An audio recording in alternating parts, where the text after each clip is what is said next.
तो हेलो दोस्तों, मैं मोहित आगरा आपके लिए वापस लेकर आ रहा हूँ नॉलेज स्टार पे, जिसमें हम स्टडी करते हैं महाराष्ट्र HSC बोर्ड 2020 के सिलेबस की, जिसमें हमने चालू किया था ऑर्गेनाइजेशन कॉमर्स और मैनेजमेंट और इकोनॉमी के फर्स्ट से लेसन हमने कंप्लीट कर लिया। और हमने आज देखने वाले organization of commerce and management का थर्ड चैप्टर एंटरप्रेन्योरशिप डेवलपमेंट।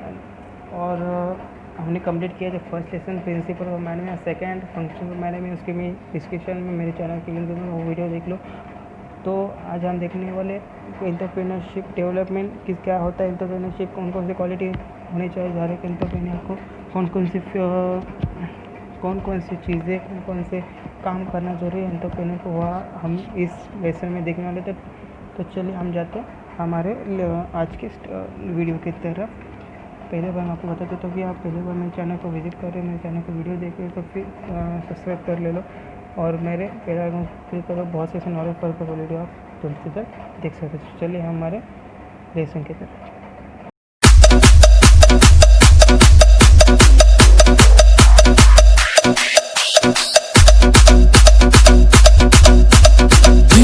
तो हम आ गए एंटरप्रेन्योर डेवलपमेंट की तरफ, और इसमें हम देखने वाले हैं बहुत से पॉइंट्स। तो हम अभी चालू कर रहे हैं इंट्रोडक्शन में। तो इंट्रोडक्शन में आपको बताना चाहता हूँ कि इंट्रोडक्शन में क्या बात होना चाहिए। एंटरप्रेन्योर को हर टाइम अच्छे से काम करना जरूरी है, हमारे ऑर्गेनाइजेशन के, हमारी कंपनी के लिए, हमारे एंटरप्रेन्योरशिप के लिए। क्योंकि जब बिजनेस रन होगा हर एक मार्केट में, तो बहुत से ऐसे सिचुएशन आएंगे जो कंपनी को लॉस हो सकता है, नहीं तो कंपनी लायबिलिटी में जा सकती है। परंतु एंटरप्रेन्योर को हर समय अच्छे से हार्डवर्क करना ज़रूरी है, डेडिकेशन करना ज़रूरी है, उस पॉइंट के लिए लड़ना ज़रूरी है। गलत हो रहा है उसको अच्छे से सिखाना ज़रूरी है हर एक एम्प्लॉय। तो entrepreneur it is the innovator, मतलब जो प्रमोटर होता है, जिसे हम बोलते हैं SP में देखा था प्रैक्टिस में।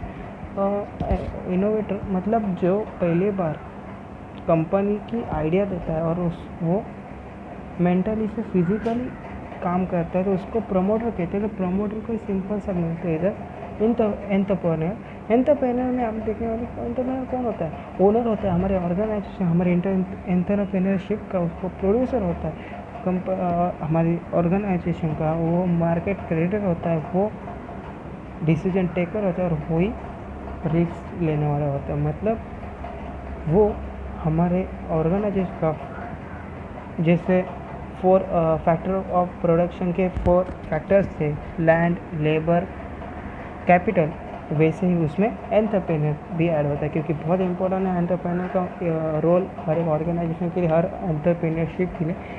वो एंटरप्रेन्योर का रोल क्या करते हैं, वो अच्छे से सक्सेसफुल बिजनेस को रन करेगा, अच्छे से काम करेगा, बहुत से एम्प्लॉयमेंट जनरेट होगी, और एम्प्लॉयमेंट जनरेट अपॉर्चुनिटी जनरेट होगी, तो वो हमारे नेशन के लिए, हमारे कंट्री के लिए बहुत से बेनिफिशियल होगा, इकोनॉमिक बेनिफिशियल होगा, प्रोग्रेस भी अच्छे तरह से होगी। मतलब वो कौन होता है, हमारे backbone of a nation economic progress. तो हमारे इकोनॉमी, नेशन की इकोनॉमिक प्रोग्रेस करने के लिए एंटरप्रेन्योर बहुत इंपॉर्टेंट होता है, और बहुत इंपॉर्टेंट रोल वो फेस करता है। उसको इसलिए उसको रीढ़ की हड्डी भी कहते हैं। तो सिंपल से आपको बता देता है, इसलिए it is play the important role for any country. Okay, entrepreneur का हम देखने वाले हिस्ट्री में मैं आपको बता देता हूँ। एंटरप्रेन्योर का वर्ड पहले बार फ्रेंच मैन ने शुरू किया, donate a man leading in military expedition. Military के एक्सपेंडिशन के लिए 16वीं सेंचुरी में एक फ्रेंच मैन ने वो नाम लिया था।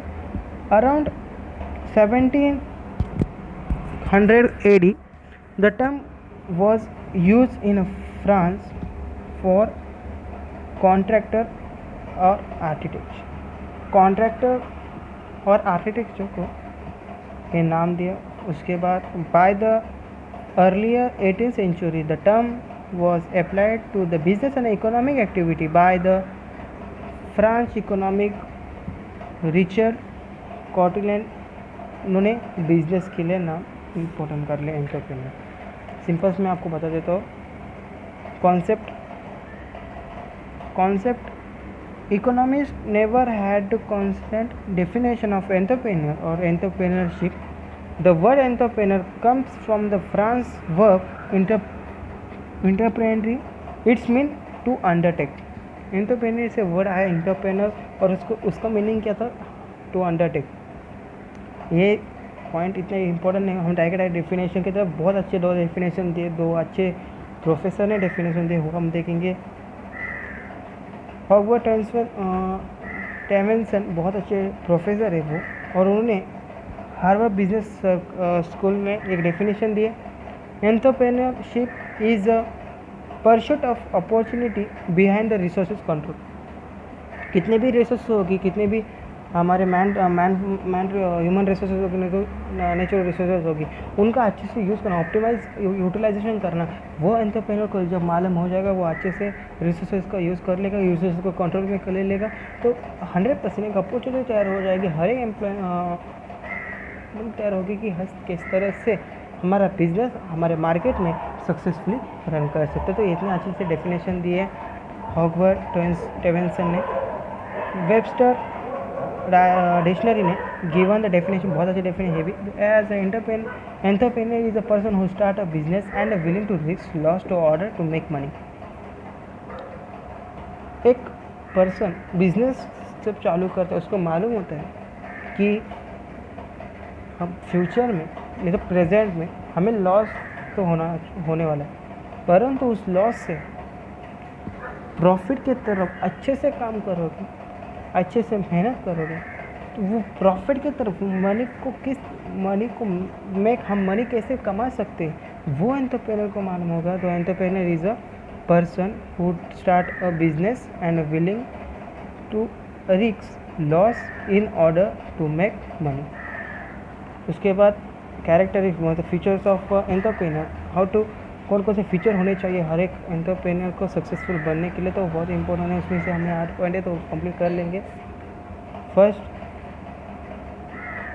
Intelligent capability, intentional capability. And entrepreneur is a creative thinker. हर एक एंटरप्रेन्योर को क्रिएट करना ज़रूरी है। हमारे मार्केट में इस साल हमने जो गोल रखा था, अगले बार हम कौन सा गोल रखना ज़रूरी हो, क्रिएट किस तरह से कर सकते हो, थिंक कैसे कर सकते हो, हमें क्या गोल रखना है, वो एंटरप्रेन्योर को मालूम होना चाहिए।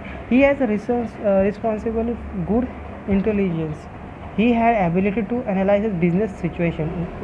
उसकी एबिलिटी भी होनी चाहिए बिजनेस के कौन से भी सिचुएशन को फेस करने की। This ability will help him to take proper decision, और यही एबिलिटी उसको अच्छे से डिसीजन लेने के लिए मदद करेगी। सेकेंड है फ्यूचर विजन। फ्यूचर विजन का सिंपल सा मैं आपको बताता हूँ, फ्यूचर के बारे में सोचना चाहिए हर एक एंटरप्रेन्योर को।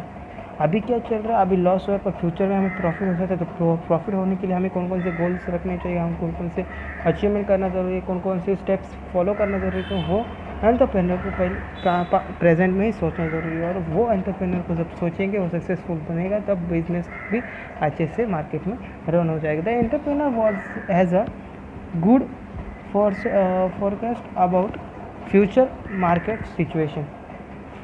फ्यूचर मार्केट सिचुएशन से किस तरह से फेस करना ज़रूरी है, वो एंटरप्रेन्योर को मालूम होना चाहिए। He should also have knowledge about the external business environment. External internal मतलब जो स्टाफ होते हैं उनको तो उसका नॉलेज होता है, परंतु एंटरप्रेन्योर को आउटसाइडर भी नॉलेज होना ज़रूरी है, मार्केट का भी नॉलेज होना ज़रूरी है। बिजनेस जिधर हमारा प्रोडक्ट बेच रहा है, उन कस्टमर्स के कौन से डाउट है वो सॉल्व करना भी ज़रूरी है, मतलब वो एक्सटर्नल थिंक होगा, वो भी करना ज़रूरी हर एक एंटरप्रेन्योर को। This will help him to take proper decision according to situation and change in the market में कौन सा भी चेंज हो, ये जब एक्सटर्नल बिजनेस एनवायरनमेंट मालूम हो जाएगा, तो एंटरप्रेन्योर को ईजी हो जाएगा प्रॉपर डिसीजन लेने के लिए।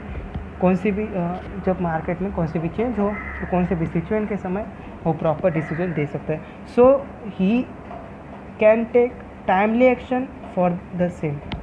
Third point, hard work. मैंने आपको पहले बोला था, जो हार्ड वर्क है, हर एक एंटरप्रेन्योर को हार्ड वर्क करना ज़रूरी है, बहुत से आवर उसको काम करना ज़रूरी है, क्योंकि जब न्यू वेंचर आता है, स्टार्टेड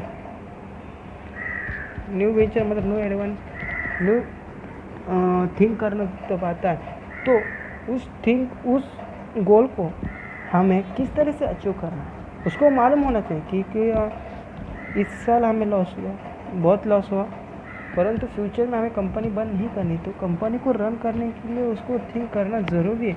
और वो थिंक करना ज़रूरी है तो उसको अच्छे से हार्ड वर्क करना ज़रूरी है, अच्छे से बहुत से आवर काम करना ज़रूरी है। तो वो अच्छे से काम करना बहुत ज़रूरी है, क्योंकि इससे ही वो सक्सेसफुल बन सकते हैं। Fourth point, technical knowledge. उसको टेक्निकल नॉलेज होना ज़रूरी है। एंटरप्रेन्योर को good technical knowledge for about the business के बारे में सब नॉलेज होना ज़रूरी है। बिजनेस लॉस में चला तो क्यों लॉस में चला, बिजनेस प्रॉफिट में चला तो क्यों कैसे प्रॉफिट में चला, तो वो सब नॉलेज, टेक्निकल नॉलेज हर एक एंटरप्रेन्योर को मालूम होना चाहिए। Fifth point, communication skill. हर एक एम्प्लॉय के साथ, हर एक सेलर के साथ, हर एक कस्टमर के साथ, हर एक क्रेडिटर के साथ अच्छे से कम्युनिकेट करना ज़रूरी है। और एक क्वालिटी में भी होगा कि कम्युनिकेशन स्किल हर एक एंटरप्रेन्योर को मालूम होना चाहिए, और वो हर एक एम्प्लॉय के साथ अच्छे से पेश करना ज़रूरी है। As entrepreneur needs to communicate with different people like customer, supplier, creditor, employees, etc. He must be able to express his idea and strengths efficiently. It is necessary that there is a proper understanding between the sender and the receiver of the message. उसको अच्छे से understand करना ज़रूरी है कि centre से हमें क्या फीडबैक मिल रहा है, एक्स्ट्रा रिसीवर से क्या फीडबैक मिल रहा है, तो वो भी उसको अच्छे से नॉलेज होना ज़रूरी है। 6 point, highly optimistic. The entrepreneur has to always think positively. हर एक एंटरप्रेन्योर को पॉजिटिवली थिंक करना ज़रूरी है, क्योंकि अभी सिर्फ लॉस हुआ मतलब हम निगेटिव में थिंक करना नहीं कर सकते, क्योंकि हम पर हमारी कंपनी डिपेंड है। हम अच्छे से काम करें फिर तभी कंपनी अच्छे से मार्केट में रन होगी, सक्सेसफुली रन होगी। तो हर एक समय लॉस हुआ, प्रॉफिट हुआ, नहीं तो इंसॉल्वेंसी हुआ, हर एक समय पॉजिटिव थिंक करना ज़रूरी है। पॉजिटिव थिंक करोगे तो कॉन्फिडेंस बढ़ेगा हर एक एम्प्लॉयज़ में, क्योंकि जब अच्छे से काम एंटरप्रेन्योर करे तो हम क्यों नहीं करें, तो कॉन्फिडेंस बढ़ जाएगा और वो अच्छे से काम करेंगे कौन से भी मार्केट सिचुएशन में। 7th पॉइंट है risk bearing capacity. Risk bearing capacity मतलब